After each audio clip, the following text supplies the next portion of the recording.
అప్పుడు యాజకులైన అహరోను కుమారులు ఆ ఇవంబులను తలను క్రొవ్వును బలిపీఠం మీద ఉన్న అగ్ని మీది కట్టెలపైని చక్కగా పేర్చవలెను. తర్వాత నిర్గమాకాండము 25వ అధ్యాయము 8వ వచనము అందరం కలిసి చదువుకుందాం. మన యొక్క మూలాంశము నిర్గమాకాండం 25వ అధ్యాయము 8వ వచనం. మనం అందరం కలిసి. నేను వారిలో నివసించినట్లు వారు నాకు పరిశుద్ధ స్థలమును నిర్మింపవలెను. ప్రభు యొక్క సాయంత్రం ప్రార్థన చేసుకుందాం. మా ప్రేమగల తండ్రి, దయగల దేవ, పరిశుద్ధమైన దేవ, ఈ యొక్క సాయంకాల సమయంలో మీ యొక్క సన్నిధిలో చేరి ప్రభు మిమ్మల్ని గురించి ఆత్మ సంబంధమైనటువంటి కీర్తనలు పాటలు పాడడానికి ఇచ్చినటువంటి గొప్ప ధన్యతను బట్టి మీకు స్తోత్రాలు. ఎల్లప్పుడూ హృదయంలో ప్రభుని గురించి పాడుచు కీర్తించుచు ఉండవల్లని మీరు మాకు తెలియజేసినందుకే స్తోత్రాలు. ప్రభా పాటల ద్వారా కూడా మిమ్మల్ని ఆరాధించడానికి ఇచ్చిన ధన్యతను బట్టి స్తోత్రాలు. ప్రభా యొక్క లోకంలో నుంచి మమ్మల్ని విమోచించి మీ యొక్క ప్రియకుమారుడైన యేసుక్రీస్తు వారి యొక్క నిత్య రాజ్యములోనికి మమ్మల్ని అందరినీ కూడా ప్రభా చేర్చినందుకై మీకు స్తోత్రాలు. సమృద్ధి అయినటువంటి ప్రవేశమును మాకు కలుగజేశారు తండ్రి. మమ్మల్ని కూడా రాజులైన యాజక సమూహముగా మీరు చేసుకున్నందుకే స్తోత్రాలు తండ్రి. పడి చేరినటువంటి ఈ యొక్క లోకంలో నుంచి మమ్మల్ని విమోచించి లోకానికి వెలుగుగాను లోకానికి ఉప్పుగాను మమ్మల్ని చేసుకున్నందుకే స్తోత్రాలు. మా అంతరంగంలో పరిశుద్ధాత్మ దేవుని మాకు అనుగ్రహించినందుకే స్తోత్రాలు ప్రభా. మరి ఆ యొక్క ఆదరణకర్తను బట్టి మీకు స్తోత్రాలు ప్రభా. మా యొక్క హృదయంలో మీరు మాకు అనుగ్రహించినటువంటి నెమ్మది, శాంతి, సమాధానములను బట్టి మీకు స్తోత్రాలు. ఆనందమును బట్టి, సంతోషమును బట్టి మీకు స్తోత్రాలు చెల్లించుకుంటున్నాం ప్రభా. మీరు మాకు నిర్మలమైనటువంటి మనస్సాక్షిని ప్రభా యేసుక్రీస్తునందు అనుగ్రహించినందుకై మీకు స్తోత్రాలు ప్రభా. మా యొక్క జీవితంలో మీరు చేసిన మేలు ఉపకారములన్నింటిని బట్టి మీకు స్తోత్రాలు. ఏక సమయంలో మీ యొక్క వాక్యాన్ని మేము కొంత సమయం ధ్యానించిన ఏంటుండగా మీ సాయం అనుగ్రహించండి. ఈ యొక్క ప్రత్యక్షపు గుడారము, ప్రత్యక్షపు మందిరము అనేటువంటి ఈ యొక్క అంశాన్ని మేము అధ్యయనం చేస్తుండగా మా యొక్క మనోనేత్రములు మీరు తెరవజేయండి. మా ప్రభువైన యేసుక్రీస్తుని ఆయన యొక్క సమర్పణను మేము ఇంకా అనేక విషయాలు నేర్చుకోవడానికి, తెలుసుకోవడానికి, తద్వారా మా యొక్క జీవితాలను మీకు సజీవయాగంగా సమర్పించుకున్నట్లుగా మీరే మాకు సాయం అనుగ్రహించండి. చేరువచ్చిన బిడ్డలను బట్టి మీకు స్తోత్రాలు. ఇంకా ఎవరైతే రావాల్సిందో వారిని మీరే త్వరపెట్టి తోడుకొని రమ్మని మీకు మొరపెడుతుంటున్నాం. ఎక్కడైతే ఇద్దరు ముగ్గురు మీ యొక్క నామ పెట్టి కూడి ఉంటారో వారి మధ్య ఉంటారని చెప్పారు.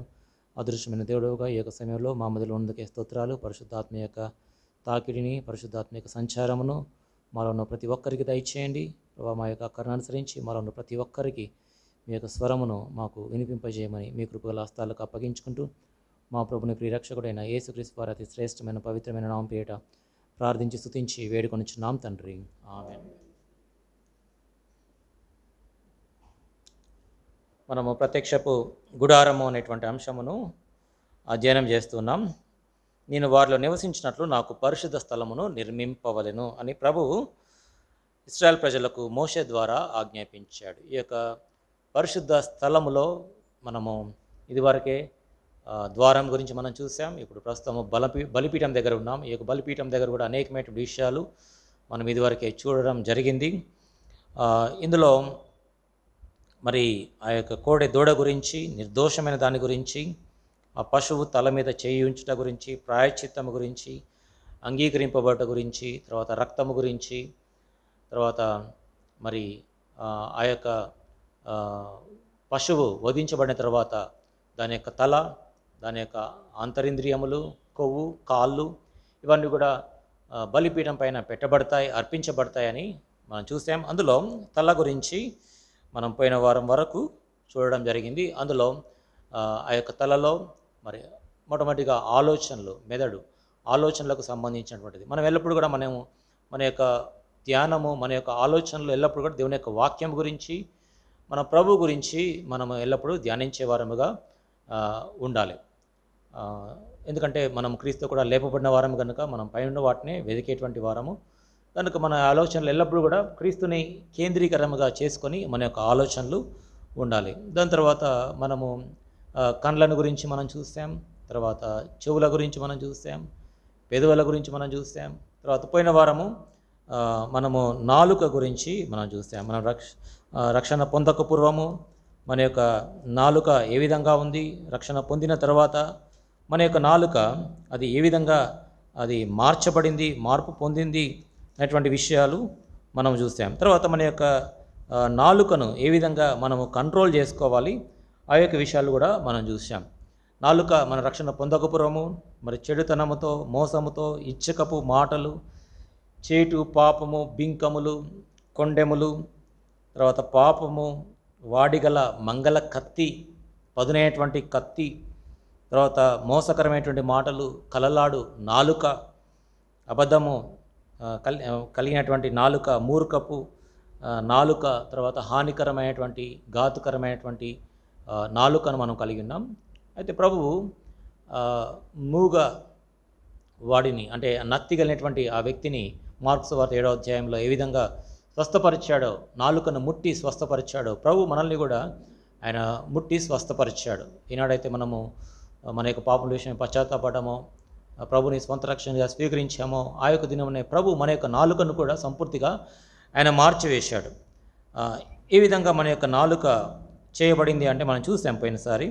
నీతిమంతుల నాలుకగాను, జ్ఞానుల నాలుకగా, తర్వాత సాత్వికమైనటువంటి నాలుక, మన నాలుక క్రింద మధు క్షీరములు ఉన్నట్లుగా అంటే మిల్క్ అండ్ హనీ ఉన్నట్లుగా, తర్వాత నీతిని గురించి ప్రకటించేటువంటిదిగా, వాక్యాన్ని ప్రకటించేటువంటిదిగా, శ్రేష్టమైనటువంటి కీర్తన పాడేటువంటిదిగా, ఆనందగానమును ఉత్సహించేటువంటిది ఇదిగా ఆ యొక్క నాలుక, మన యొక్క నాలుక సంపూర్తిగా రూపాంతరము చేయబడింది. తర్వాత ఈ యొక్క నాలుకను మనము అదుపులో పెట్టుకోబద్దులమై ఉన్నాం. యాకోబు తన యొక్క పత్రికలో ఈ యొక్క నాలుక గురించి రాస్తాడు. నాలుక అది ఒక గుర్రము, ఏ విధంగా అదుపు చేయాలో ఆ విధంగా మన యొక్క నాలుకను కళ్ళెము పెట్టి ఆ గుర్రాన్ని అదుపు చేసినట్లుగా మన యొక్క శరీరం అంతటిని అదుపు చేయాలి అని యాకోబు తన యొక్క పత్రికలో రాస్తాడు. కాబట్టి మన యొక్క నాలుకకు కళ్ళెము పెట్టుకోవాలి, కళ్ళను పెట్టుకొని మనము అదుపులో ఉంచుకోవాలి. తర్వాత నాలుక అది అగ్నితో కూడా పోల్చబడింది, అది నరకము చేత చిచ్చు పెట్టబడింది అని యాకోబు తన యొక్క పత్రికలో రాస్తాడు. కాబట్టి ఒక చిన్న అగ్గిపుల్ల జాలు అడవంతటిని కూడా కాల్చివేయడానికి, మరి ఊరంతటిని తగలబెట్టడానికి ఒక చిన్న అగ్గిపుల్ల జాలు, చిన్న మంట జాలు. అదే రీతిగా మన యొక్క నాలుక కూడా ఒక అగ్ని లాంటిది. కాబట్టి ఈ యొక్క నాలుకను మనము కంట్రోల్ చేసుకోవాల్సినటువంటి వారముగా ఉన్నాం. తర్వాత నాలుకను మనము సాధు చేయాలి. ఇవన్నీ కూడా మనము పోయినసారి చూసాము.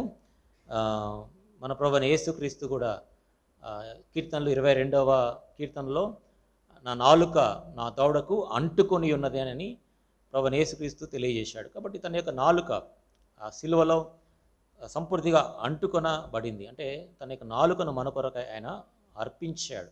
మనం కూడా మనం సువార్త ప్రకటించడానికి, ప్రభుని స్తుతించడానికి, కీర్తించడానికి, మరి జ్ఞానయుక్తమైనటువంటి మాటలు పలకడానికి మనము మన యొక్క నాలుకను ప్రభునకు సజీవయాగంగా సమర్పింపబద్దులమై ఉన్నాం. ఈ విధంగా మరి తలలో ఉన్నటువంటి భాగాల గురించి, ప్రాముఖ్యమైన భాగాల గురించి మనము పోయిన వారం వరకు మనం చూసాం. ఈ యొక్క దినమున క్రొవ్వు గురించి మనం చూస్తాం. దాని యొక్క సిగ్నిఫికెన్స్ ఏంటి, ఎందుకు అంటే ప్రాముఖ్యంగా ఈ యొక్క లేవియా కాండములో ఈ క్రొవ్వు అనేటువంటిది ప్రాముఖ్యంగా అనేక పర్యాయములు వ్రాయబడింది. చూడండి, లేవియా కాండం 1వ అధ్యాయము 8వ వచనము. లేవియా కాండం 1వ అధ్యాయం 8వ వచనం అందరం కలిసి చదువుకుందాం. అప్పుడు యాజకులైన అహరోను కుమారులు ఆ అవయవములను, తలను, క్రొవ్వును బలిపీఠం మీద ఉన్న అగ్ని మీది కట్టెలపైని చక్కగా పేర్చవలెను. ఇక్కడ తల తర్వాత క్రొవ్వు ఉంది. తర్వాత 9వ వచనంలో దాని ఆంత్రములు, కాళ్ళు నీళ్ళతో కడగాలి అనేటువంటి విషయాలు రాయబడ్డాయి. అయితే ఇక్కడ క్రొవ్వు గురించి మనం చూస్తాం. ఈ యొక్క క్రొవ్వు ఈ యొక్క లేవియా కాండంలో పలు వచనాలు రాయబడ్డాయి. శరీరంలో ఈ యొక్క క్రొవ్వు అనేక పార్ట్స్లో, అనేక అవయవాలలో ఉంటుంది. అనేక అవయవాలను ఈ యొక్క క్రొవ్వు కప్పి ఉంచుతుంది. ఉదాహరణ చూడండి, లేవియా కాండము 3వ అధ్యాయము, లేవియా కాండము 3వ అధ్యాయము 3-4 వచనాలు. లేవియా కాండం 3వ అధ్యాయము 3-4 వచనాలు.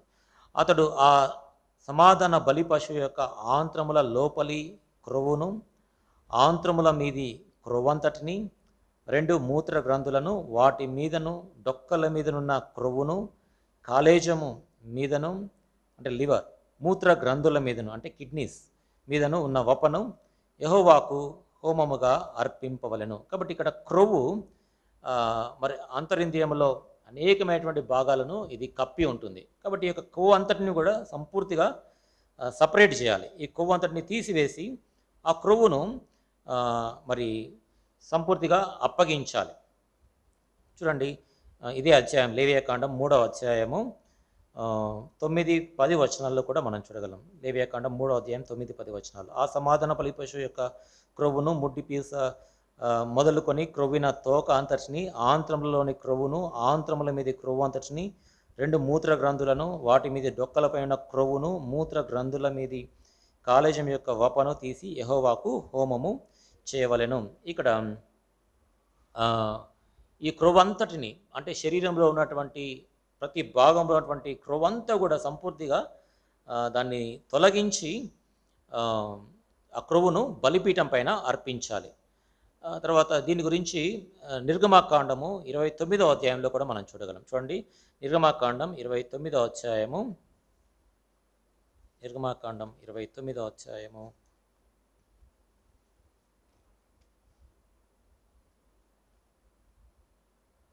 ఇందులో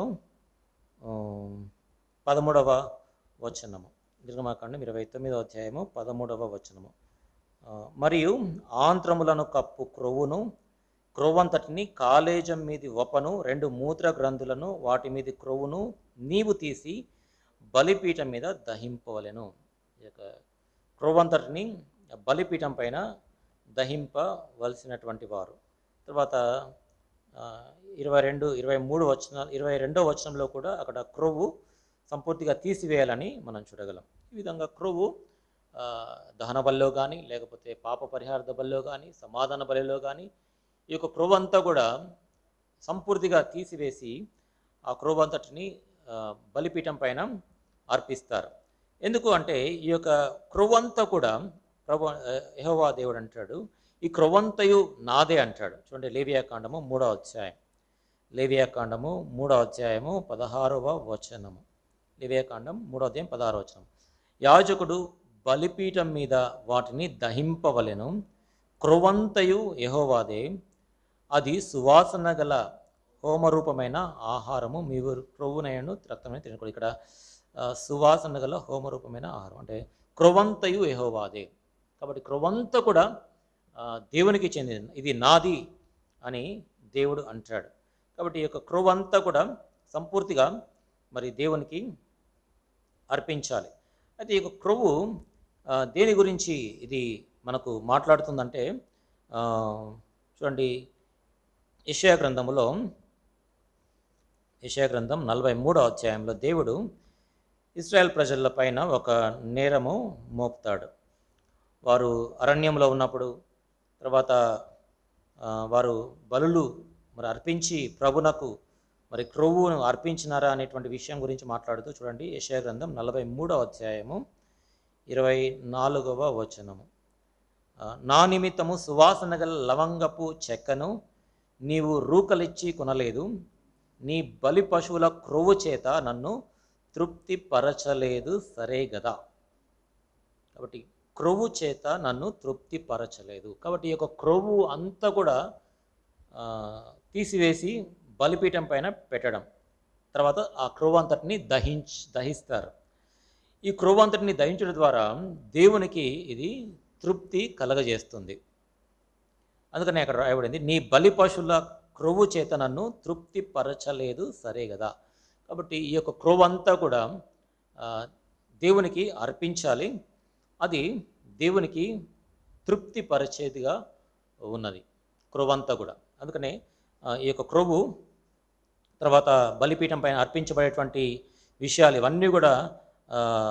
ఇవన్నీ నాకు హోమరూపమైనటువంటి భోజనము లేక ఆహారం అంటాడు. చూడండి, లేవియాకాండం మనం ఇందాక చదివాం 3వ అధ్యాయంలో, లేవియాకాండము 3వ అధ్యాయము 16వ వచనము.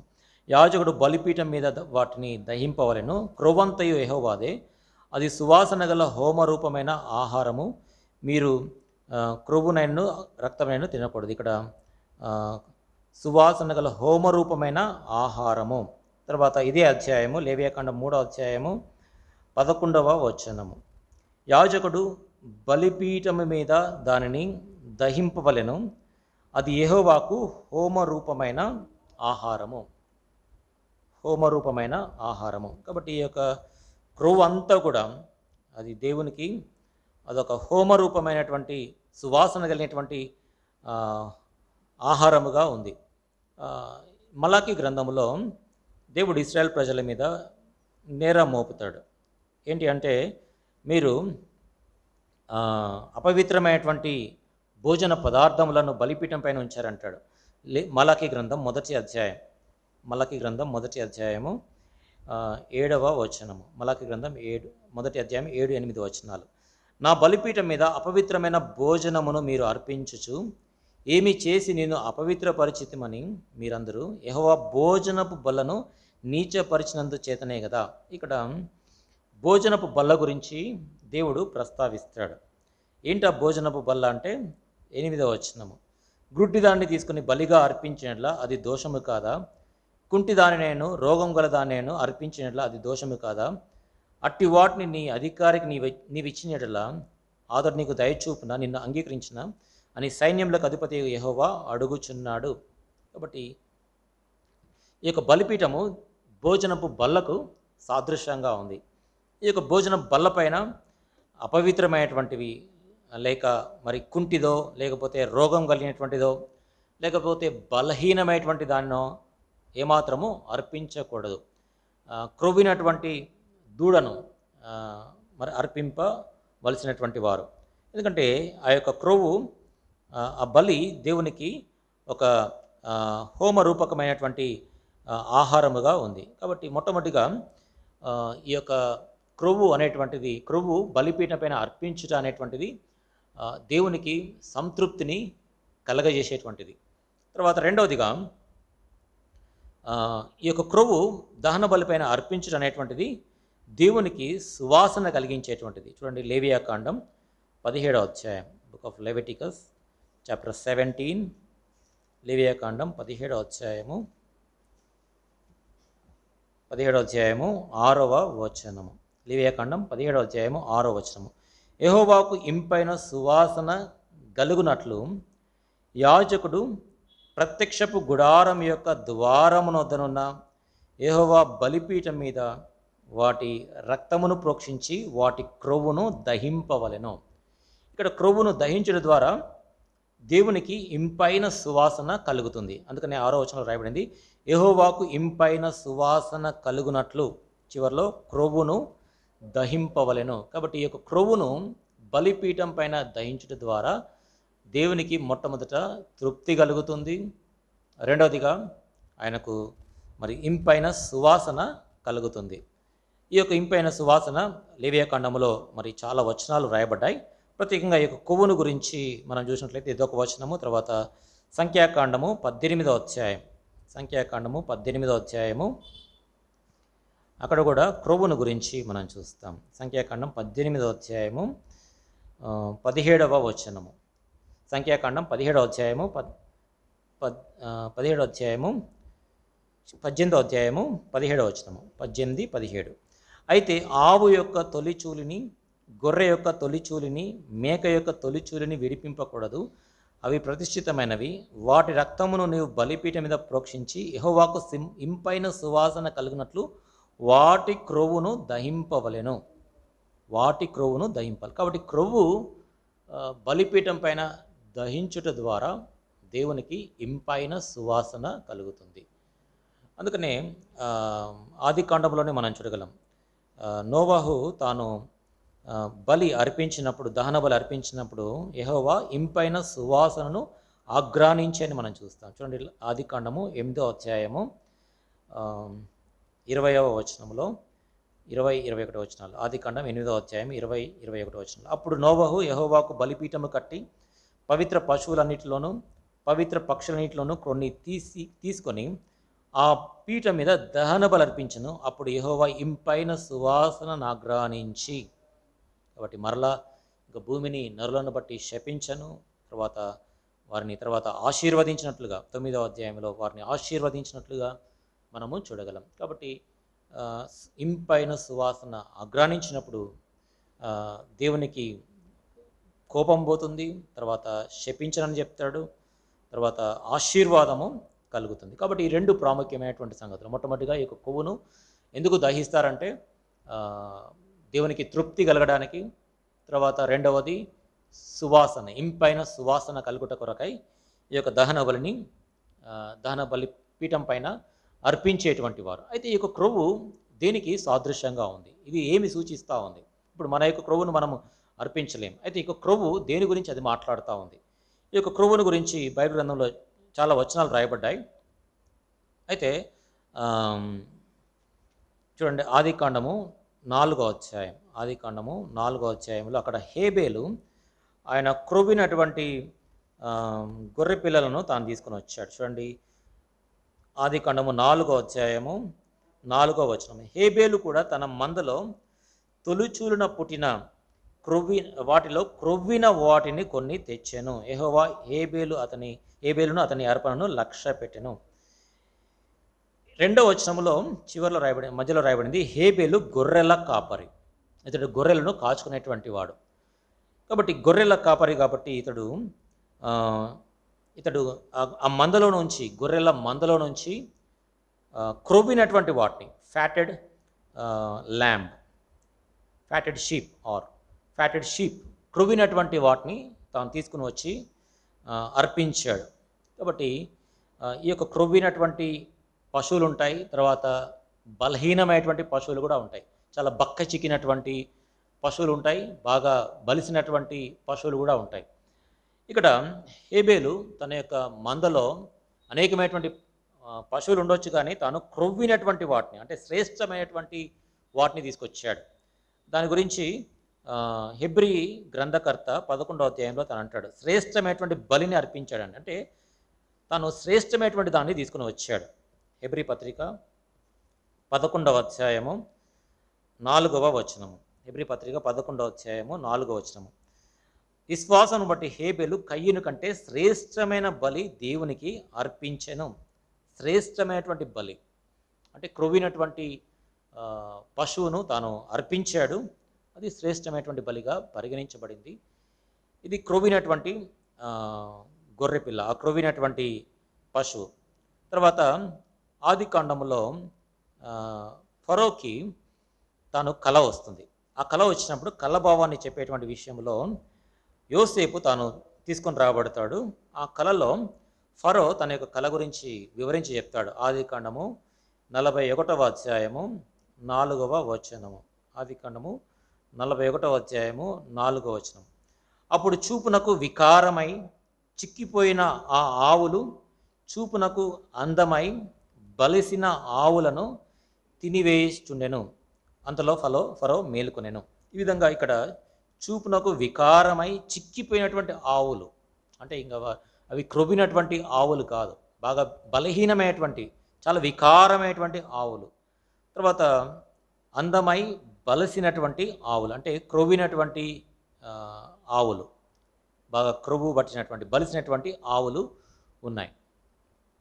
అయితే ఈ యొక్క బలిసినటువంటి ఆవులు, ఈ చిక్కిపోయినటువంటి ఆవులను మనము పోల్చి చూసినట్లయితే మనం ప్రధానంగా బలం గురించి మనం చూస్తాం. అంటే బలిసినటువంటి ఆవులు చాలా బలంగా దృఢంగా ఉంటాయి. వాటిని మరి సాగు చేయడానికి లేకపోతే దున్నడానికో వాటికి మనము ఎడ్ల బండి నడపడానికో ఈ ఆవుల్ని మనం వాడుకోవచ్చు. అయితే ఈ బలహీనమైనటువంటి వాటిని వాడడం చాలా కష్టం, ఎందుకంటే బాగా బక్క చిక్కిపోయి ఉంటాయి. అవి బలమైనటువంటి కార్యాలు ఏమాత్రం కూడా చేయలేవు. అయితే ఈ యొక్క బలిసినటువంటి ఆవులు మనకేం చూపిస్తున్నాయంటే చాలా బలమైనటువంటివి అనేటువంటివి మనకు తెలియజేస్తూ ఉన్నాయి. అంటే క్రొవ్వినటువంటి పశువు బలం గురించి అది మాట్లాడుతూ ఉంది. అంటే ఇక క్రొవ్వు ప్రాముఖ్యంగా మనకు బలాన్ని అది చూపిస్తూ ఉంది. అంటే మన యొక్క బలాన్ని మనం ప్రభునకు అప్పగించాలి.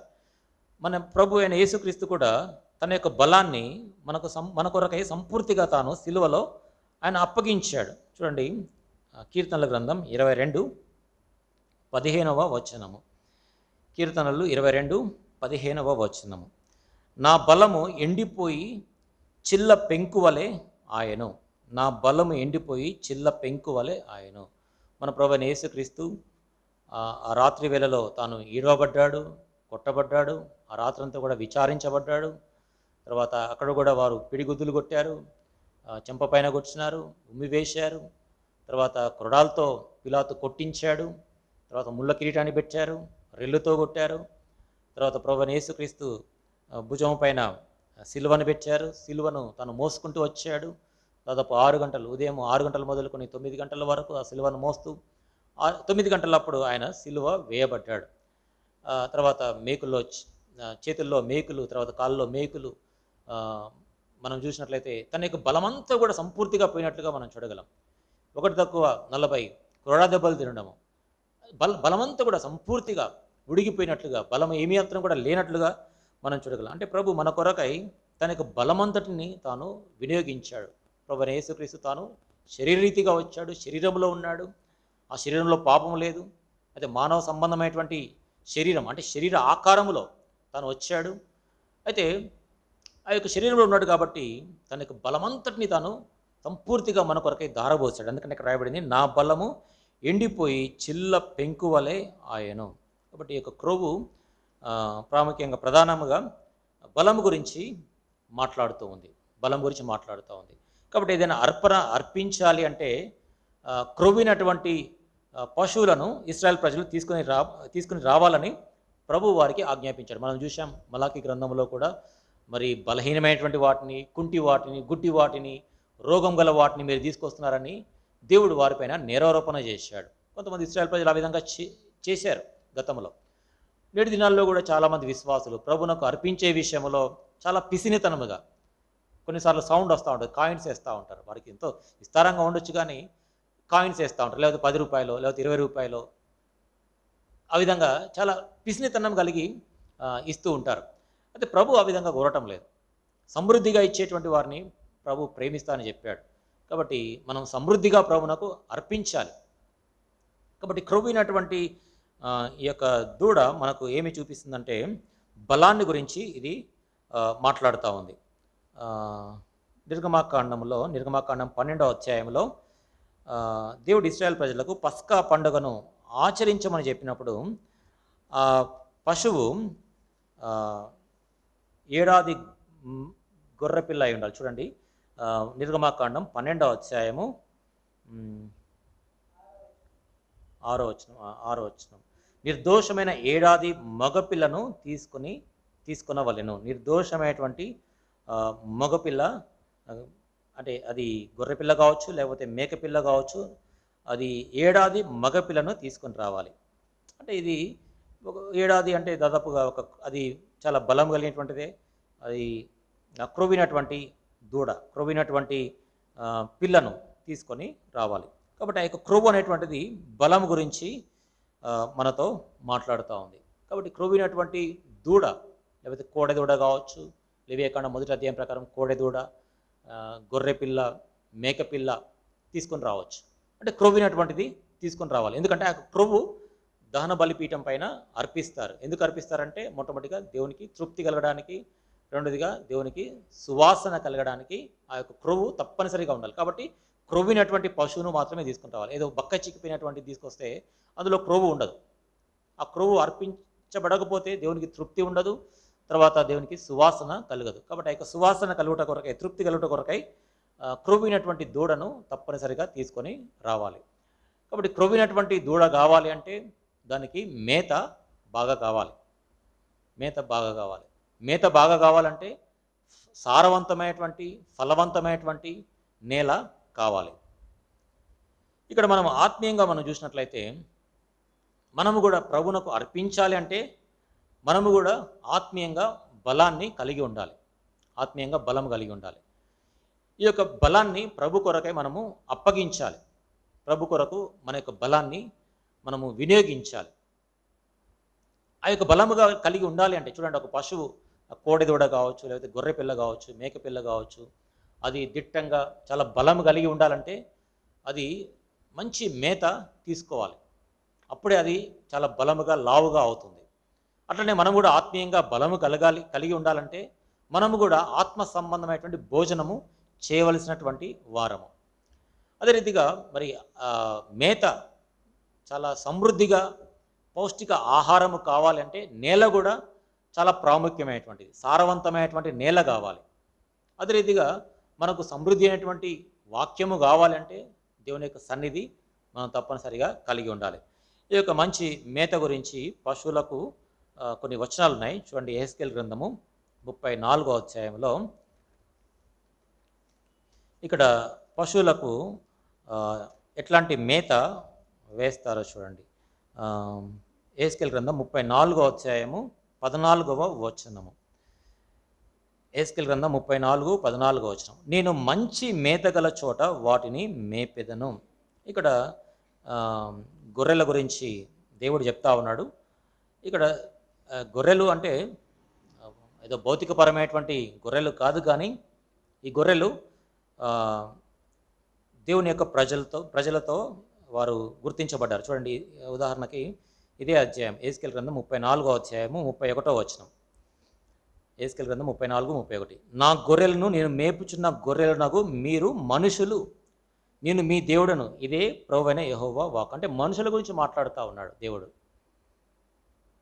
అందుకనే యోహాను సువార్త 10వ అధ్యాయంలో నా గొర్రెలు నా స్వరము వినును, నేను మంచి కాపరి, గొర్రెలకు మంచి కాపరిని అని మనం చూస్తాం. యోహాను సువార్త 10వ అధ్యాయం అంతా కూడా గొర్రెల గురించి. గొర్రెలు అంటే ఏదో భౌతికపరమైన గొర్రెలు కాదు, కానీ మనము దేవుని దృష్టిలో గొర్రెలమై ఉన్నాం. అంటే మన యొక్క ఆత్మ గొర్రెతో పోల్చబడింది.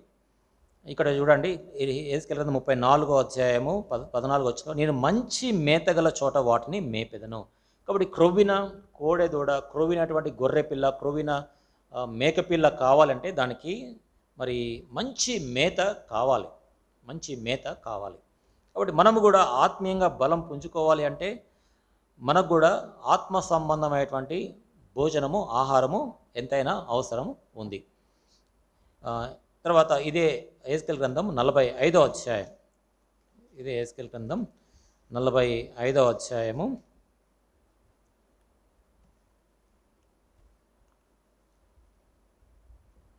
45వ అధ్యాయం 15వ వచనము.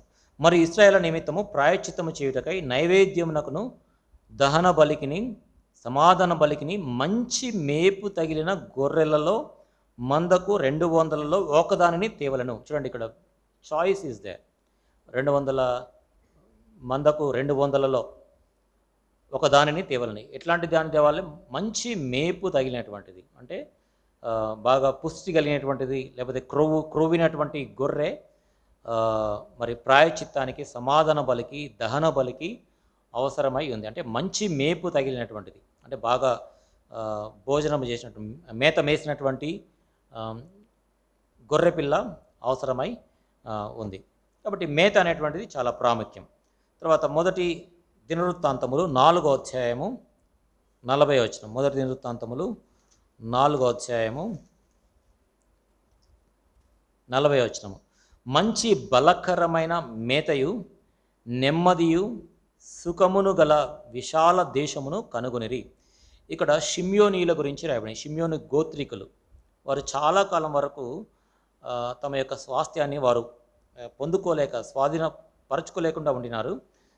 అయితే వారు హిజ్కియా దినాల్లో ఈ యొక్క దేశాన్ని వారు కనుగొన్నారు. చూడండి, మొదటి దినవృత్తాంతం 4వ అధ్యాయం 40వ వచనంలో మంచి బలకరమైన మేతయు నెమ్మదియు సుఖమును గల విశాల దేశమును కనుగొనిరి. కాబట్టి ఇశ్రాయేల్ దేశంలో షిమ్యోను వారికి మరి ఇవ్వబడినటువంటి ఆ భూభాగము చూస్తే, ఆ భూభాగము మంచి బలకరమైన మేత కలిగినటువంటి స్థలం అది. అంటే ఇశ్రాయేల్ దేశంలో సాధారణంగా మనం వింటూ ఉంటాం, ఎక్కువగా ఎడారి కలిగినటువంటి ప్రాంతము, నీళ్లు లేకుండా ఉండేటువంటి ప్రాంతం మనం చూస్తాం. అయితే మొత్తం అంతా కూడా నీళ్ళు లేకుండా ఉండేటువంటిది కాదు, కానీ కొన్ని ఏరియాస్ చాలా సారవంతమైనటువంటి నేల కలిగినటువంటిది. ఇక్కడ షిమ్యోను మనము మ్యాప్లో చూసినట్లయితే ఆ యొక్క షిమ్యోను ఎక్కడుందో మనం చూడగలం. అక్కడ అది మంచి బలకరమైనటువంటి మేత కలిగినటువంటి దేశం. అట్లాంటి దేశాన్ని దేవుడు ఇశ్రాయేల్ ప్రజలకు అనుగ్రహించాడు. తర్వాత 23వ కీర్తనలో మనకందరికీ చాలా పరిచయమే.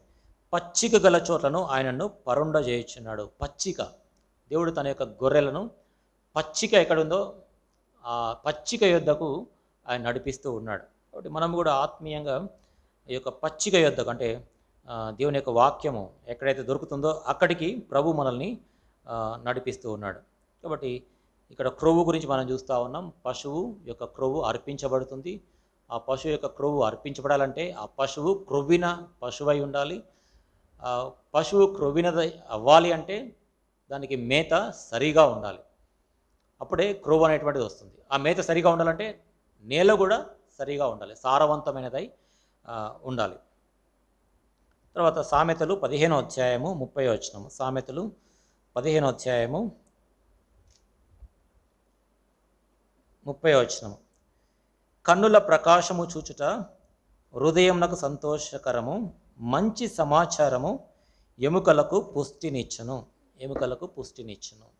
మనం ఆత్మీయంగా చూసినట్లయితే మంచి సమాచారము అంటే సువర్తమానము, దేవుని యొక్క వాక్యం, సువార్త ఎముకలకు పుష్టిని అనుగ్రహిస్తుంది. ఇంగ్లీష్లో ఫ్యాట్ టు దై బోన్స్. ఎముకలకు పుష్టి, ఎముకలకు క్రొవ్వు ఇచ్చును, పుష్టి ఇచ్చును. కాబట్టి మనము ప్రభునకు మన యొక్క బలాన్ని ప్రభునకు అప్పగించాలి అంటే మనము కూడా దేవుని యొక్క వాక్యాన్ని అంటే ఆత్మ సంబంధమైనటువంటి ఆహారాన్ని మనము సమృద్ధిగా భుజింప బద్దులమై ఉన్నాం. ఎందుకంటే ఈ క్రొవ్వు బలం గురించి మాట్లాడుతూ ఉంది. కాబట్టి మనము ప్రభునకు మన యొక్క బలాన్ని వినియోగించాలి. మనం బలం పొందుకోవాలి అంటే ఆత్మ సంబంధమైనటువంటి ఆహారము మనము భుజించాలి. దేవుని యొక్క వాక్యము మొట్టమొదటిగా ఇది పాలతో పోల్చబడింది. చూడండి, మొదటి పేతురు పత్రిక, పేతురు రాసిన మొదటి పత్రిక 2వ అధ్యాయము 3వ వచనములో చివర్లో, క్రొత్తగా జన్మించిన శిశువులను పోలిన వారై నిర్మలమైన వాక్యమును పాల వలన రక్షణ విషయంలో ఎదుగు నిమిత్తము ఆ పాలను అపేక్షించుడి. కాబట్టి దేవుని యొక్క వాక్యము నిర్మలమైన స్వచ్ఛమైనటువంటి పాలతో పోల్చబడింది. కాబట్టి ఈ యొక్క పాలను మన రక్షణ పొందినటువంటి సమయంలో అనేక దినాలు ఇదే వాక్యాన్ని మనము సేవించినటువంటి వారం. దేవుని యొక్క వాక్యము పాలతో పోల్చబడింది. అందుకనే అపొస్తలుడైన పౌలు బహుశా మరి హెబ్రీ గ్రంథకర్త అంటాడు, మీకు బలమైనటువంటి భోజనము మరి పడటం లేదంటాడు. చూడండి, హెబ్రీ పత్రిక 5వ అధ్యాయం, హెబ్రీ పత్రిక 5వ అధ్యాయము 12వ వచనము. కాలం బట్టి చూచితే మీరు బోధకులుగా ఉండవలసిన వారే ఉండగా దేవోక్తులలో మొదటి మూలపాఠములను ఒకడు మీకు మరలా బోధింపవలసి వచ్చెను. మీరు పాలు త్రాగవలసిన వారే కానీ బలమైన ఆహారము తినగలవారు కారు. కాబట్టి ఇక్కడ దేవుని యొక్క వాక్యము పాలతో పోల్చబడింది, అదే సమయంలో బలమైన ఆహారముతో కూడా పోల్చబడింది. 14వ వచనం. వయసు వచ్చిన వారు అభ్యాసము చేత మేలు కీడులను వివేచించకు సాధకము చేయబడిన జ్ఞానేంద్రియములను కలిగి ఉన్నారు కనుక బలమైన ఆహారము వారికే తగును. కాబట్టి ఎవరైతే ఆత్మీయంగా ఎదుగుతారో అటువంటి వారికి బలమైనటువంటి ఆహారము అవసరమై ఉంది. ఎవరైతే ఆత్మీయంగా బలహీనులుగా ఉంటారో, అప్పుడే క్రొత్తగా రక్షణ పొందినటువంటి వారు, దేవుని యొక్క వాక్యాన్ని ఎక్కువగా తెలియనటువంటి వారికి దేవుని యొక్క వాక్యము ఒక పాల వలె అది పనిచేస్తుంది.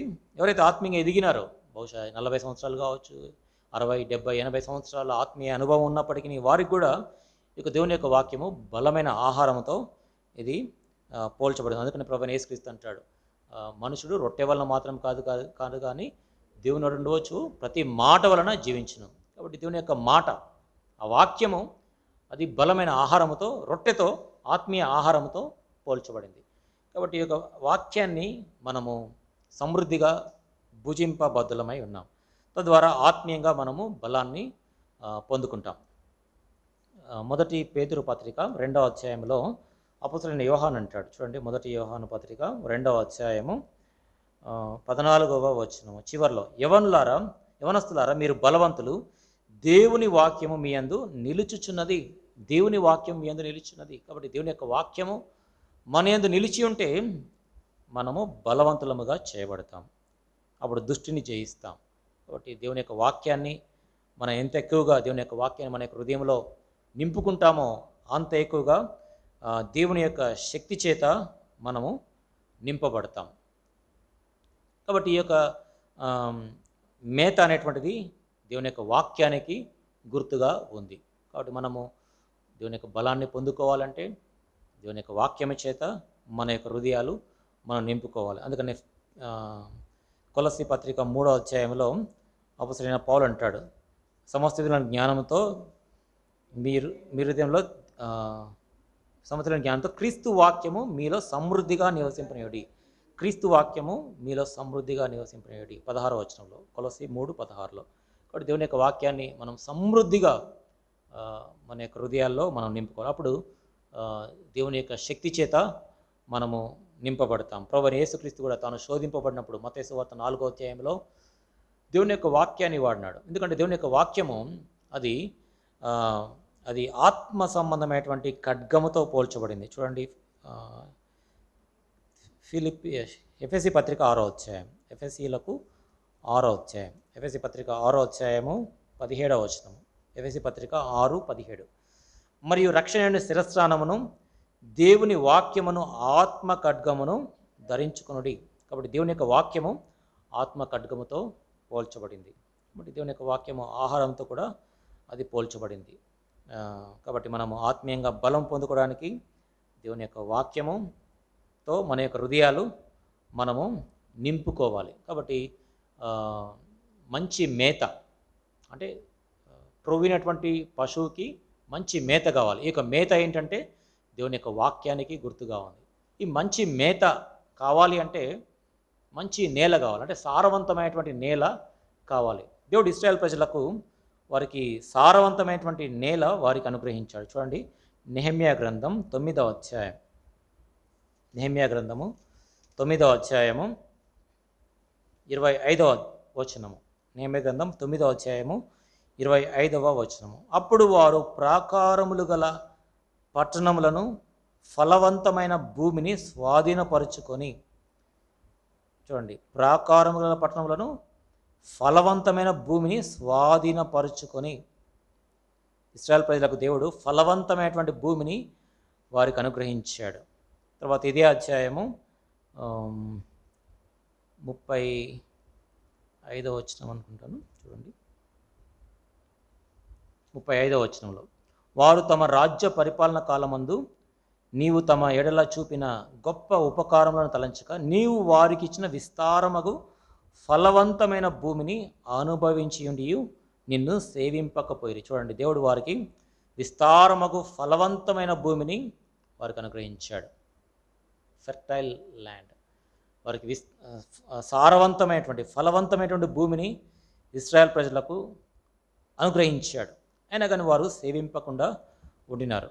అయితే దేవుడు మనకు కూడా ఈ యొక్క విస్తారమైనటువంటి అంటే మంచి మేత కావాలంటే మంచి స్థలము, సారవంతమైనటువంటి భూమి కావాలి. ఏంటో సారవంతమైనటువంటి భూమి? దానికి ఆత్మీయంగా చూస్తే చూడండి, 92వ కీర్తనలు 92. మనం ఎక్కడ ఈ యొక్క ఫలవంతమైనటువంటి మేతను మనం పొందగలం? 92వ కీర్తనలు 92, 13, 14 వచనాలు, 13, 14, 15 వచనాలు. కీర్తనలు 92, 13 నుంచి 15 వచనాలు. యెహోవా మందిరంలో నాటబడిన వారై వారు మన దేవుని ఆవరణములలో వర్ధిల్లుదురు.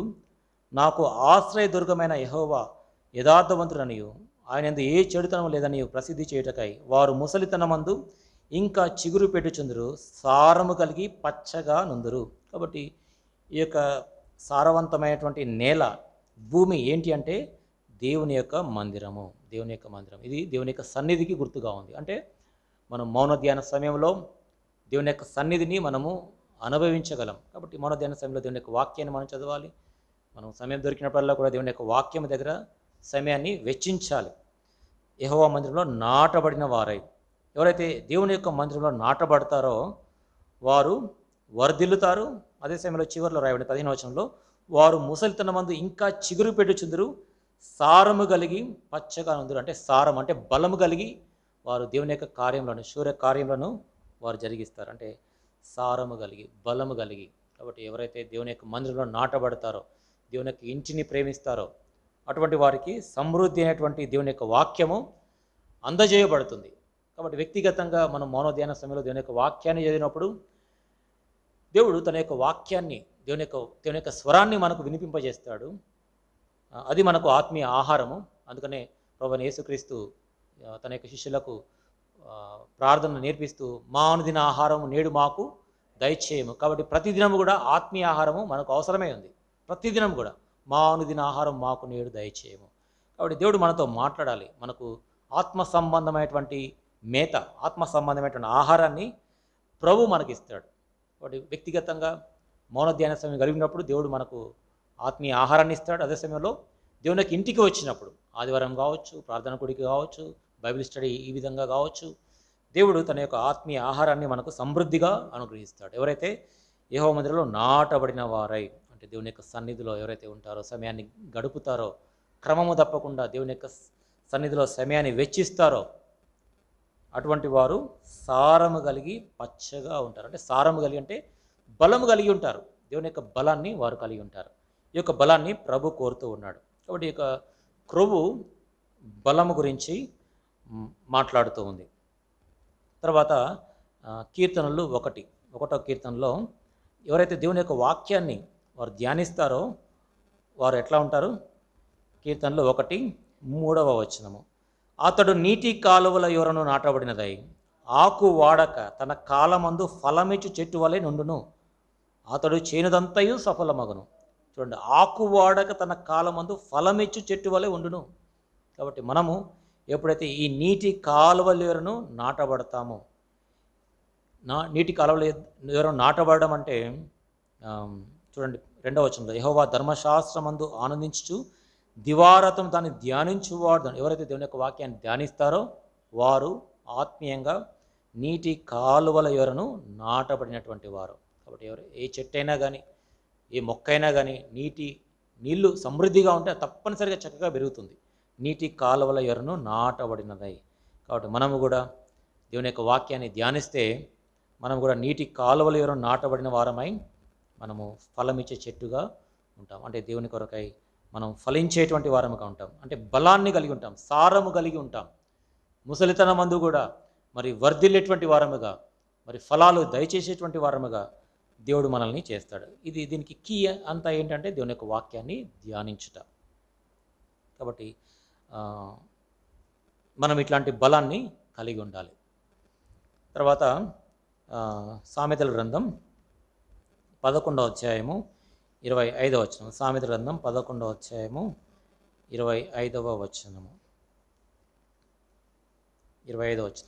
ఔదార్యము గలవారు పుష్టి నొందుదురు, నీళ్లు పోయే వారికి నీళ్లు పోయబడను.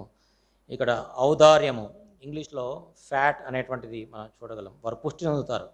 ఎవరైతే వెదజల్లి ఇస్తారో, ఇతరులకు సహాయం చేస్తారో వారు పుష్టి నొందుతారు. అంటే బలాన్ని వారు పుంజుకుంటారు. కాబట్టి మనం ఇతరులకు సహాయం చేయటం ద్వారా మనము దేవుని యొక్క శక్తిని మనం పొందుకునేటువంటి వారముగా ఉంటాం. కాబట్టి ఈ యొక్క క్రొవ్వు దేవుని యొక్క శక్తిని గురించి మాట్లాడుతూ ఉంది. దేవుని యొక్క శక్తిని మనం ఏ విధంగా పొందుకోగలమంటే మనం చూసాం, దేవుని యొక్క వాక్యము ద్వారా దేవుని యొక్క శక్తిని మనం పొందుకోగలం. తర్వాత రెండవదిగా దేవుని యొక్క శక్తిని మనం ఏ విధంగా పొందుకోగలం? చూడండి, దానియేలు గ్రంథం 11 book of Daniel and chapter 11. దానియేలు గ్రంథం 11 32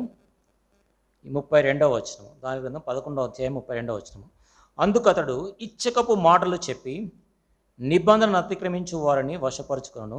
అయితే తమ దేవుని ఎరుగువారు బలము కలిగి గొప్ప కార్యంలో చేసేదారు. తమ దేవుని ఎరుగువారు బలము కలిగి. కాబట్టి ఎవరైతే దేవుని బావుగా ఎరుగుతారో, అంటే వ్యక్తిగతంగా మనం ఎరగాలి. ఏదో దేవుని గురించినటువంటి జ్ఞానం కాదు, కానీ పర్సనల్ ఎక్స్పీరియన్స్, వ్యక్తిగత అనుభవం మనము కలిగి ఉండాలి. ఇక్కడ దానియేలు గ్రంథంలో అక్కడ దానియేలు, షడ్రక్, మెషక్, అబేద్నెగోలు వారు ఉన్నారు. వీరు దేవుని కొరకై శూర్య కార్యములు చేశారు. మనకందరికీ తెలుసు. దానియేలు సింహబోన్లో వేయబడ్డా కానీ తాను అద్భుతకరంగా బయటకు వచ్చాడు, బలం కలిగి ఉంటున్నాడు. కారణం ఏంటంటే తన దేవుని ఎరిగినాడు. తర్వాత షడ్రక్, మెషక్, అబేద్నెగోలు వారు అగ్ని గుండంలో పడద్రోయబడ్డారు. అయినా కానీ ఆ అగ్ని వారికి ఏ హాని చేయలేకపోయింది. కారణం ఏంటంటే అగ్నికి మించినటువంటి శక్తిని వారు కలిగి ఉన్నారు. ఇది దేవుని యొక్క శక్తి. తమ దేవుని ఎరుగువారు బలము కలిగి. ఎట్లాంటి బలం అంటే అగ్నికి మించినటువంటి బలం, అగ్నికి మించినటువంటి శక్తిని వారు ప్రదర్శించగలిగారు. దానియేలు సింహబోన్లో వేయబడినప్పుడు అక్కడ సింహాలు చాలా ఉండినాయి, చాలా సింహాలు ఉన్నాయి. ఆ సింహాలు తనను పొడి చేసేయచ్చు. అయితే ఏ సింహం కూడా తను ఏం చేయలేకపోయింది. అంటే మనం ఏం చెప్పొచ్చు అంటే ఈ దానియేలు సింహ బలము కంటే అధికమైనటువంటి బలాన్ని కలిగి ఉన్నాడు. ఎందుకంటే అతడు దేవుని ఎరిగినాడు, బలము కలిగి ఉన్నాడు. ఎవరైతే దేవుని ఎరుగుతారో వారు ఇట్లాంటి బలము కలిగి ఉంటారు. చూడండి, దానియేలు, షడ్రక, మేషక్, అబేద్నెగోతో పాటు చాలామంది యూదులు ఉండినారు, చాలామంది ఇశ్రాయేల్ ప్రజలు ఉండినారు. అయినా కానీ వారి గురించి ఎక్కడ కూడా మనం చూడలేం. వారు ఇట్లాంటి కార్యములు చేసినట్లుగా మనకు కనపడదు. అంటే వారికి దేవుడు అంటే తెలియదనా? వారికి దేవుడు అంటే తెలుసు. ఇశ్రాయేల్ దేవుడు అంటే ఎవరో తెలుసు, దేవుని యొక్క వాక్యం తెలుసు. పేరుకు మాత్రం యూదులుగా ఉన్నారు, పేరుకు మాత్రం వారు ఇశ్రాయేల్ ప్రజలుగా ఎంచబడుతూ ఉన్నారు, దేవుని యొక్క పిల్లలుగా ఎంచబడుతూ ఉన్నారు. అయితే వారు ఇట్లాంటి కార్యాలు చేయలేకపోయారు. కారణం ఏంటంటే వారు ఏదో జ్ఞానపరమైనటువంటి దేవుని గురించి ఎరుక కలిగి ఉన్నారు, కానీ ఎక్స్పీరియన్స్డ్గా అంటే అనుభవపూర్వకంగా దేవుణ్ణి వారు కలిగి లేరు. ఇక్కడ దానియేలు దేవుణ్ణి కలిగి ఉన్నాడంటే, దేవుణ్ణి ఎరిగినాడంటే దేవుని యొక్క సుగుణాలు కలిగి ఉన్నాడు. అంటే దేవుడు పరిశుద్ధుడు కనుక నేను కూడా పరిశుద్ధంగా ఉండాలని తీర్మానం చేశాడు మొదటి అధ్యాయంలో. కాబట్టి దేవుని గురించినటువంటి జ్ఞానం కాదు, కానీ దేవుని యొక్క లక్షణాలు మనం కలిగి ఉండాలి. దేవుడు పరిశుద్ధుడు కాబట్టి మనం కూడా పరిశుద్ధత కలిగి జీవించినప్పుడు దేవుడు మన ద్వారా కూడా అద్భుత కార్యాలు జరిగిస్తాడు, బలమైనటువంటి శూర కార్యాలు దేవుడు జరిగిస్తాడు. కాబట్టి ఎవరైతే దేవుణ్ణి ఎరుగుతారో తమ దేవుని ఎరుగువారు బలము కలిగి, ఏదో జ్ఞానం కాదు కానీ దేవుడు పరిశుద్ధుడు కనుక మనం కూడా పరిశుద్ధత కలిగి ఉన్నప్పుడు, పరిశుద్ధతను మెయింటైన్ చేస్తూ ఉండినప్పుడు దేవుడు తప్పనిసరిగా మన ద్వారా కూడా అద్భుతములు జరిగిస్తాడు. షడ్రక్, మేషక్, అబేద్నెగో అగ్ని బలము నుంచి వారిని రక్షించాడు. అగ్ని బలము కంటే అధికమైన బలాన్ని వారు కలిగి ఉంటున్నారు. దానియేలు సింహముల బలము కంటే అధికమైన బలాన్ని తాను కలిగి ఉన్నాడు. కాబట్టి తమ దేవుని ఎరుగువారు బలము కలిగి. కాబట్టి మనము కూడా వ్యక్తిగతంగా అనుభవపూర్వకంగా దేవుని ఎరిగినప్పుడు, ఆ లక్షణాలను మనం కూడా కలిగినప్పుడు మనము కూడా దేవుని కొరకై బలమైనటువంటి కార్యములు మనము చేయగలం. తర్వాత దేవుని యొక్క శక్తిని, దేవుని యొక్క బలాన్ని మనం ఏ విధంగా కలిగి ఉండగలం? నెహెమ్యా గ్రంథం 9వ అధ్యాయం 8వ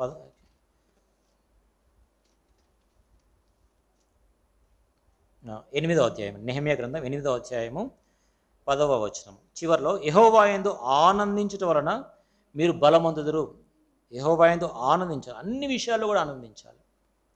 సాధారణంగా మరి ఏదో ఫలితాలు బాగా వచ్చినప్పుడు, మంచి ర్యాంక్ వచ్చినప్పుడు, లేకపోతే మంచి ఉద్యోగం వచ్చినప్పుడు, లేకపోతే ఏదైనా మనము ల్యాండ్ కొన్నప్పుడు, లేకపోతే ఏదైనా కారు కొన్నప్పుడు, లేకపోతే ఏదైనా బిల్డింగ్ కొన్నప్పుడు, ఏదైనా ప్లాట్ కొన్నప్పుడు సంతోషంగా అనిపిస్తుంది.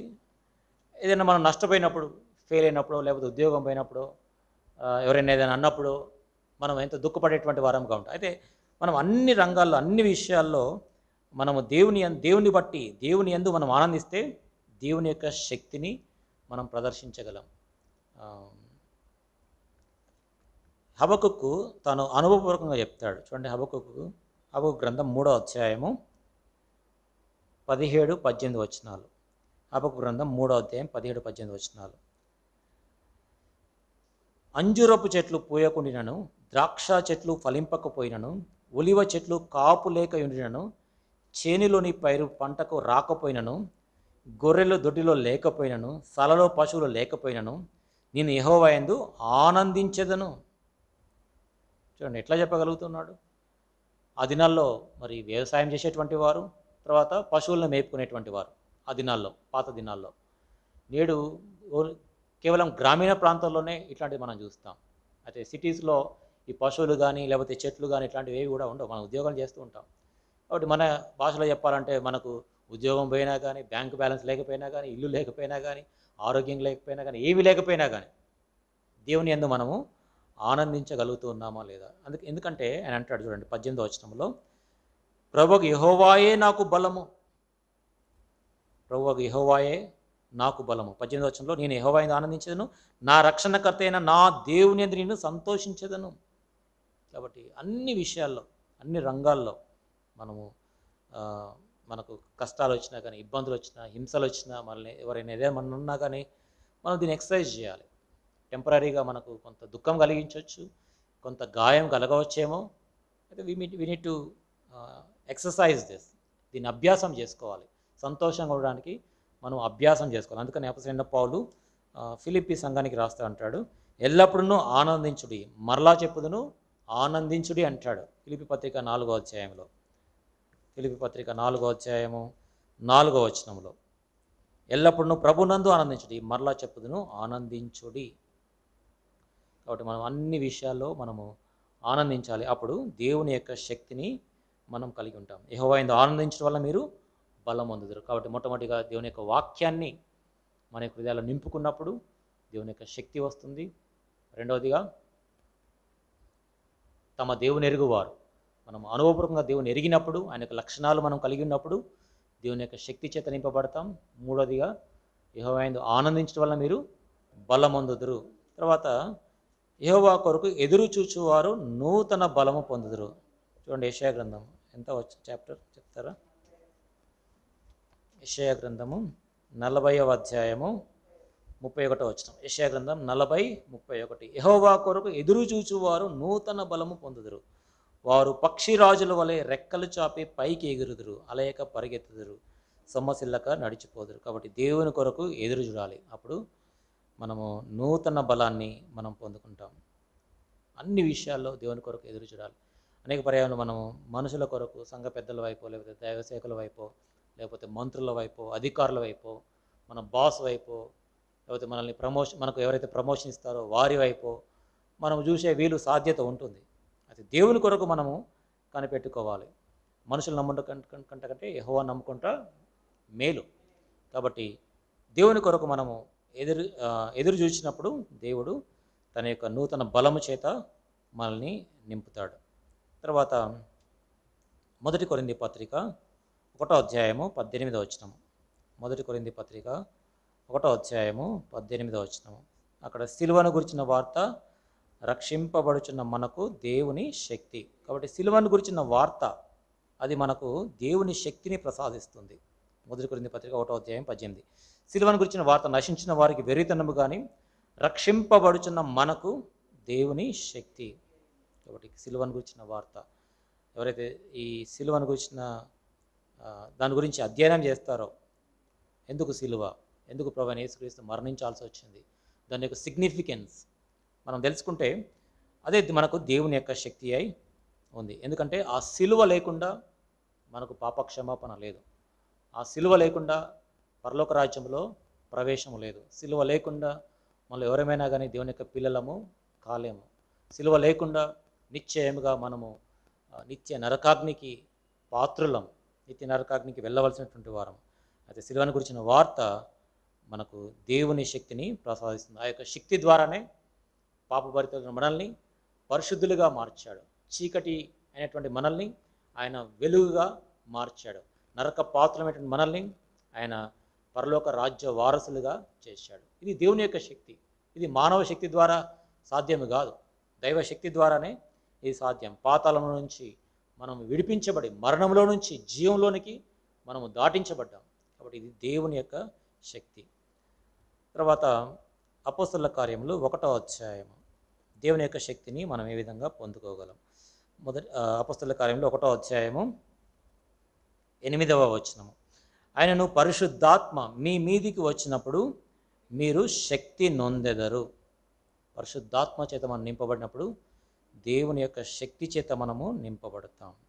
పరిశుద్ధాత్మ యొక్క శక్తి. ఎఫెసీ పత్రికలో కూడా అపోస్తలుడైన పౌలు అంటాడు, ఆయన యొక్క ఆత్మ వలన బలపరచబడినట్లుగా అంటాడు. చూడండి ఎఫెసీ పత్రిక 3వ అధ్యాయము, మనకు తెలుగు బైబిల్లో 15 నుంచి 18 వచనాలు కలిసి ఉన్నాయి. ఎఫెసీ పత్రిక 3వ అధ్యాయము 15వ వచనం. మీరు అంతరంగ పురుషునితో శక్తి కలిగి ఆయన ఆత్మ వలన బలపరచబడినట్లుగాను. కాబట్టి పరిశుద్ధాత్మ దేవుడు మన యొక్క అంతరంగ పురుషుని బలపరుస్తాడు. మనము ఆత్మ సంబంధమైనటువంటి బలాన్ని మనం కలిగి ఉండాలి.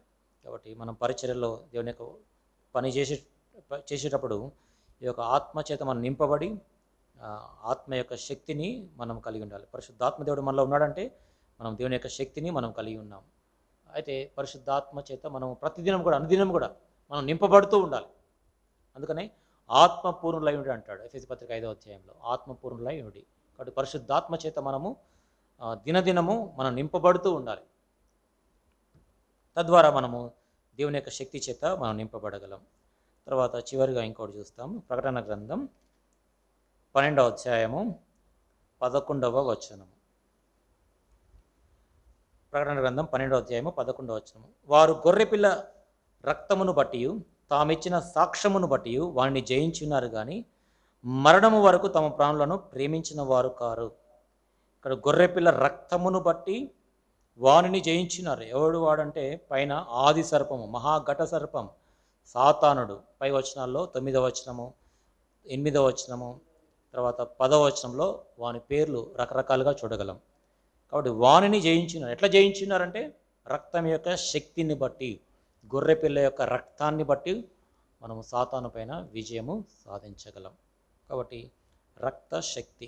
కాబట్టి ఇట్లాంటి బలాన్ని మనం ప్రభునకు అర్పింప బద్దులమై ఉన్నాం. ప్రభు మన కొరకై తన యొక్క బలము అర్పించాడు. నా యొక్క బలము ఎండిపోయిన చిల్ల పెంకువలే ఆయన అని ప్రభు చెప్పాడు. ప్రభు మన కొరకై తన యొక్క బలమంతటిని వినియోగించాడు. మనము కూడా ప్రభు కొరకై, ప్రభు మనకి ఏ పని బాధ్యత, ఏ పరిచర్య అప్పగించాడో ఆ పనిని చివరి వరకు సంపూర్తి చేసేందుకు మనము కూడా దేవుని యొక్క శక్తి చేత నింపబడినటువంటి వారమై ఆ యొక్క బలాన్ని ప్రభు యొక్క పని కొరకై మనము వినియోగించాలి. లేవియాకాండం 1వ అధ్యాయము 8వ వచనం చదువుకొని ప్రారంభం చేసుకుందాం. లేవియాకాండం 1వ అధ్యాయము 8వ వచనం. లేవియాకాండం 1:8 అందరం కలిసి. అప్పుడు యాజకులైన అహరోను కుమారులు ఆ అవయములను, తలను, క్రొవ్వును బలిపీఠం మీద అగ్ని మీది కట్టెలపైన చక్కగా పేర్చవలెను. ఇక్కడ క్రొవ్వును గురించి మనం చూసాం. ఈ క్రొవ్వు దహనబలిగా అర్పించడం వాటి ద్వారా దేవునికి తృప్తి కలుగుతుంది, దేవునికి ఇంపైన సువాసన కలుగుతుంది. ఈ క్రొవ్వు బలానికి సాదృశ్యంగా ఉంది. కాబట్టి మనము దేవుని యొక్క బలము చేత నింపబడాలి. ఎట్లా నింపబడాలి అంటే దేవుని యొక్క వాక్యము ద్వారా, తర్వాత ఆయన ఎరుగుట ద్వారా, ఆయన యందు ఆనందించడం ద్వారా, ఆయన కొరకు ఎదురు చూచుట ద్వారా, తర్వాత పరిశుద్ధాత్మ చేత నింపబడటం ద్వారా, సిలువను గురించిన వార్త ద్వారా, తర్వాత ఆయన యొక్క రక్త శక్తి చేత, రక్తం యొక్క బలం, ఆ బలాన్ని మనం కలిగి ఉండాలి. ఆ బలం కలిగి ప్రభు యొక్క పనిని మనము చేయబద్దులం. అప్పుడు ప్రభు మన యొక్క జీవితాలను బట్టి ఆయన సువాసన, ఇంపైన సువాసన ఆగ్రహించేవాడుగా ఉంటాడు. మనము దేవునికి ఇంపైన సువాసనగా ఉంటాం. అందుకని ప్రభువైన యేసుక్రీస్తు గురించి రాయబడింది ఎఫెసీ పత్రిక 5వ అధ్యాయం 2వ వచనంలో, క్రీస్తు మిమ్మును ప్రేమించి పరిమళ వాసనగా ఉండుటకు మన కొరకు తను తాను దేవునికి అర్పణముగాను బలిగాను అప్పగించుకునేను. అంటే పరిమళ వాసన. ప్రభువైన యేసుక్రీస్తు మన కొరకై తన యొక్క బలమంతటిని అర్పించాడు. పరిమళ వాసన దేవునికి తృప్తి కలిగించాడు. యెషయా గ్రంథం 53వ అధ్యాయంలో అతడు పొందిన వేదనను బట్టి అతడు తృప్తి పొందాడంట. చూడండి, యెషయా గ్రంథం 53వ అధ్యాయం. యెషయా గ్రంథం 53వ అధ్యాయము 11వ వచనము. అతడు తనకు కలిగిన వేదనను చూచి తృప్తి నొందును. కాబట్టి ఈ క్రొవ్వు అర్పించబడ్డ ద్వారా దేవునికి తృప్తి కలుగుతుంది, రెండవదిగా సువాసన కలుగుతుంది. కాబట్టి మనము కూడా మన యొక్క బలాన్ని ప్రభు కొరకు అర్పించినప్పుడు దేవునికి తృప్తి మన యొక్క జీవితాల ద్వారా కలగాలి. అదే సమయంలో మన యొక్క జీవితాల ద్వారా ప్రభు సువాసనను ఆగ్రహించాలి. ప్రార్థన చేసుకుందాం.